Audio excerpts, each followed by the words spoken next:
Salut l'équipe, on va aujourd'hui faire, parce que ça fait plusieurs fois qu'on me le demande, le bike check et la présentation donc. Bike check c'est en anglais en fait, c'est pareil, c'est présentation c'est en français.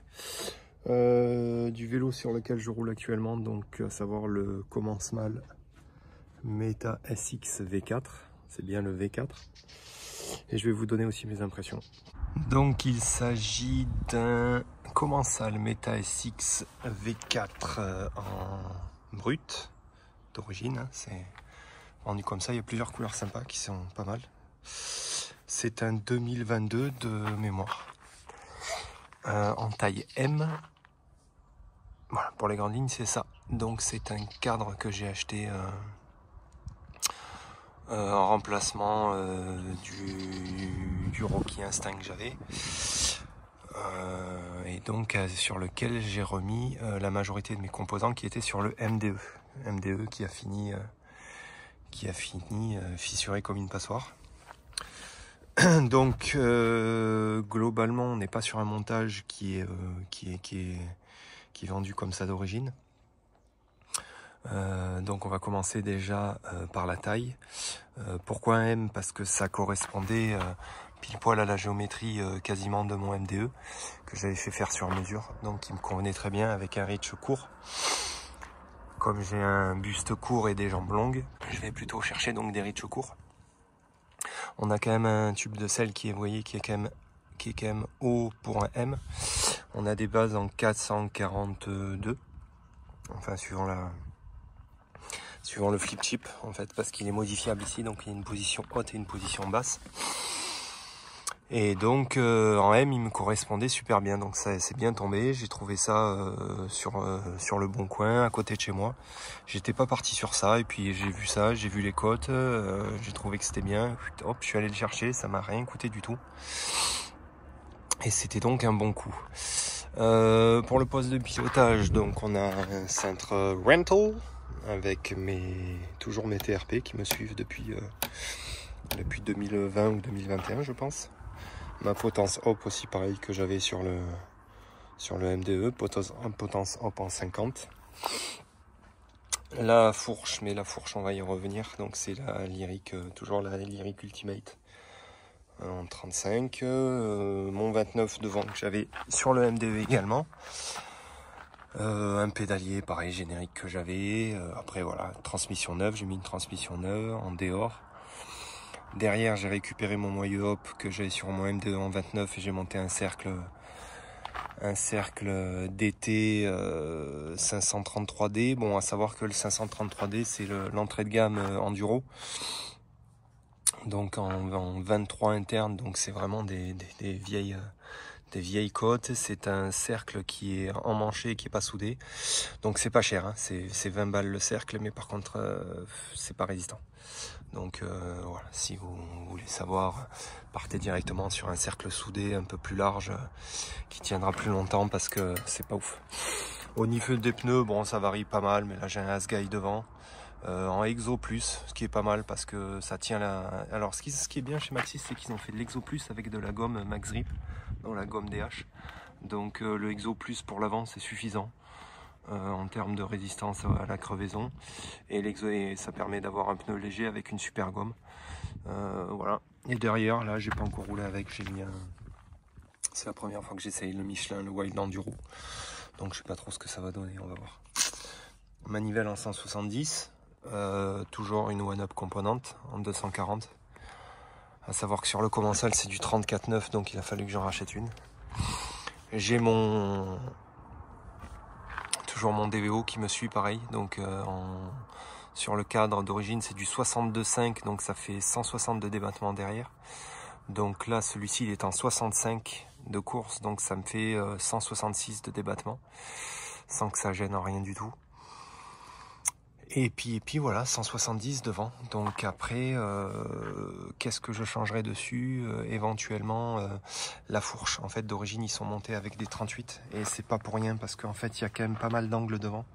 Là, moi, je roule en position haute parce que j'aime pas trop avoir trop d'angles devant. Là, j'ai 64 devant et c'est déjà le maximum avec lequel j'aime rouler. D'ailleurs, je sais pas si un de ces quatre, je vais pas mettre un angle set pour refermer encore d'un demi-degré, voire 1 degré. Parce que le trop, c'est l'ennemi du... Donc voilà, en savoir que voilà, en position haute, vous avez 64, en position basse, vous avez 63,8. Donc moi, je pense que je roule en position haute, c'est très bien, ça me fait un reach de 460. Et en position basse, vous descendez à 456.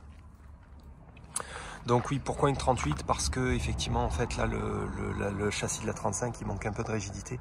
Et en fait, avec l'ouverture que vous avez là, la fourche, elle travaille pas de manière optimale. Donc en fait, si vous voulez, en fait, on est obligé de descendre un peu en pression. Parce que en fait, l'angle de fonctionnement, il faudrait qu'il soit plus redressé pour que la fourche travaille beaucoup mieux. Et là en fait on est un peu allongé, donc elle a tendance en fait avec le léger manque de rigidité à s'ouvrir encore plus, et donc du coup ça crée un peu des frictions et ça marche pas de manière optimale. Alors ça marche, hein, c'est pas un problème, faut charger un peu plus l'avant, mais du coup il a fallu que je descende un peu la pression. Donc ouais, voilà, dans le temps peut-être une 38 ou une 36. Devant j'ai du 200 derrière en frein. Et voilà. Donc, pour le comportement, c'est un vélo qui marche quand même assez bien, j'ai été surpris.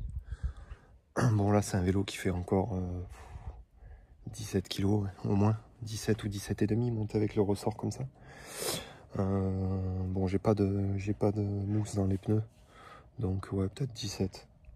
Mais c'est un vélo qui pédale en somme assez bien. Après il faut monter au train, hein.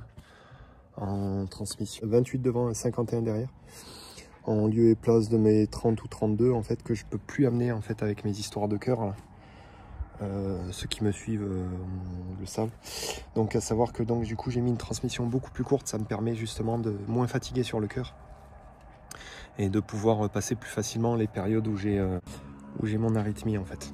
Donc ça me permet de monter un peu et de me reposer pour le temps que l'arythmie passe et que je puisse repartir. Donc comme ça monte bien, franchement. C'est pas pire qu'un autre enduro en fait, hein. Sur le ressort en plus je peux bloquer. J'ai envie de dire que bloqué ou pas, ça monte au train en fait, hein. Mais ça monte pas trop mal, on peut monter sans trop se faire de mal. On a quand même un tube de selle super redressé en 78, ce qui est hyper droit.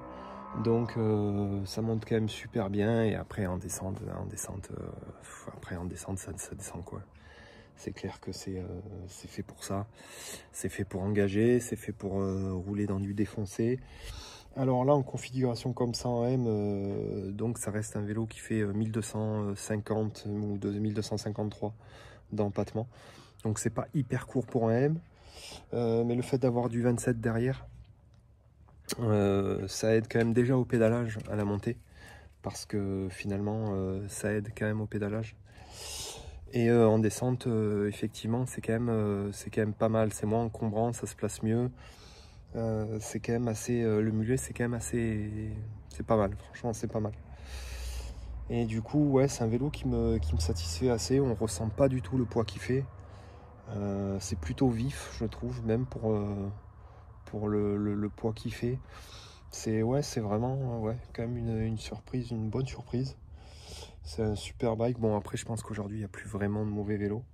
Mais je pense que par contre, il y avait des vélos qui ont mal un peu encore à monter, à avoir un rendement assez correct en montée. Là, franchement, ça pédale, c'est pas mal. En sachant qu'on en trouve maintenant pas mal d'occasions. Ils sont encore vendus neufs, les V4, je crois, avec les V5 sur le site Commensal. Et ouais, non, franchement, j'avais jamais eu de Commensal et c'est vraiment pas mal du tout. Ça a une belle gueule. Les soudures sont belles, ouais, vous voyez, c'est costaud, hein, enfin, après costaud, je sais pas, mais en tout cas, les sections sont quand même gaillardes. Même au niveau des roulements, c'est quand même gaillard. De rien, je trouve que quand même, il a quand même une belle gueule. Franchement, en raw comme ça, là. Bon, là, il est pas très propre, mais il a quand même une belle gueule. Bon, là, et c'est toujours pareil, hein, le matching color avec l'anodisation verte du DVO, le rouge de la fourche. C'est pas extraordinaire, mais c'est toujours pareil. Quand tu roules pas sur l'argent, tu fais un peu comme tu veux. Et encore que je trouve que c'est pas si dégueulasse que ça, mis à part le vert ici. Non, non, c'est un vélo qui marche bien. Là, on ressort, j'en suis content. J'ai pas trop de... Franchement, j'ai pas de...